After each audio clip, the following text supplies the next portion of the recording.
Pernah nggak kamu ngomong ke diri sendiri itu kayak gini? Kalau gaji aku tembus 10 juta, aku bakal tenang.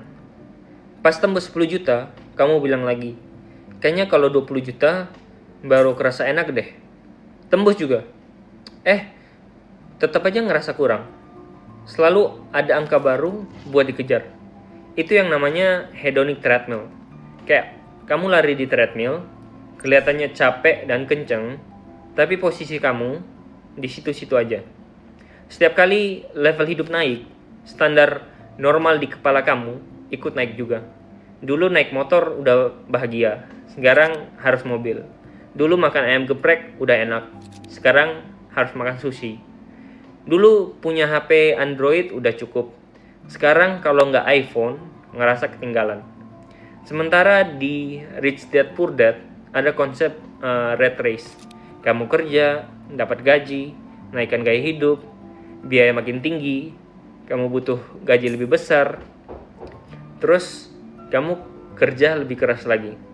Putarannya itu kerja keras, gaji naik, gaya hidup naik, tagihan naik, butuh gaji naik, kerja lebih keras. Sampai satu titik kamu sadar, aku nggak kerja buat hidup, aku hidup buat kerja.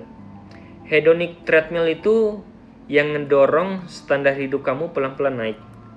Rat race itu sistem yang nahan kamu di situ. Contoh kecil, gaji naik 3 juta. Alih-alih nambah tabungan dan investasi, kamu pindah kos lebih mahal, upgrade kendaraan, terus tambah langganan ini itu. Pelan-pelan, yang dulu itu kemewahan, jadi kebutuhan. Kalimatnya berubah dari aku pingin jadi masa sih aku nggak punya. Itu kenapa banyak orang yang setelah 5-10 tahun kerja, income naik, tapi rasa lega finansialnya nggak naik-naik. Bukan karena penghasilannya jelek, tapi karena grafik gaya hidup selalu lari lebih dulu daripada grafik aset. Gimana ngerem ini semua tanpa jadi anti hiburan? Bukan dengan hidup menderita, tapi dengan 3 langkah simpel. 1. Tentuin cukup versi kamu, bukan cukup menurut Instagram. Tulisin, kamu pengen hidup di level seperti apa? Punya tabungan dan investasi berapa kali pengeluaran? Bebas dari utang jenis apa? Kalau cukup nggak pernah didefinisiin, dia akan terus geser. 2. Setiap kali income naik, jangan biarkan lifestyle makan semuanya. Misal gaji naik 2 juta. 1 juta boleh buat upgrade hidup sedikit. 1 juta wajib buat naikin tabungan atau investasi. Jadi standar hidup naik, tapi aset juga naik. 3. Bedain mau di mata orang dan tenang di kepala sendiri. Hedonic treadmill dan rat race itu sangat peduli sama apa yang orang lihat.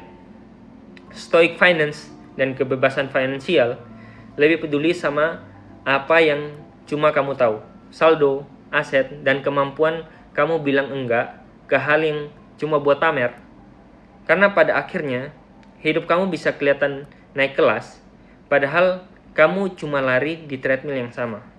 Pertanyaannya, kamu lagi bangun hidup yang makin tinggi biayanya, atau hidup yang pelan-pelan makin besar cadangannya?